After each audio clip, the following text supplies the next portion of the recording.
ইসলাম হচ্ছে একটি পূর্ণাঙ্গ জীবন ব্যবস্থা। মুসলমানদের জন্য শুধু ইবাদত বন্দেগীর ক্ষেত্রে নয়, সামাজিক আচার আচরণ, সংস্কৃতি সব পর্যন্ত সবকিছু স্বতন্ত্র একটি পরিচয় আছে।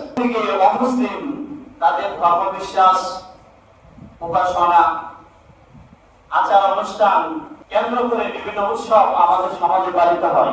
স্বাধীন রাষ্ট্রে অমুসলিমরা তাদের নিজ নিজ রীতি অনুযায়ী ধর্মীয় উৎসব পালন করার ক্ষেত্রে ইসলাম তাদেরকে পূর্ণ স্বাধীনতা দিয়েছে। এতে করে মুসলমানদের জন্য তাদের এই ধর্মীয় অনুষ্ঠানে বাধা দেওয়ার কোনো অধিকার নাই। মুসলমান অমুসলিমদের সাথে আমাদের আচরণ হবে আপনার সাম্প্রদায়িক সম্প্রীতি রক্ষা করা, মানব অধিকার রক্ষা করা, তাদের সাথে আপনার আচার আচরণ, উঠা বসা, লেনদেন, ব্যবসা বাণিজ্য, তাদেরকে সাহায্য সহযোগিতা এগুলো করা যাবে, কিন্তু কোন অমুসলিমকে আপনার বন্ধু হিসেবে গ্রহণ করা যাবে।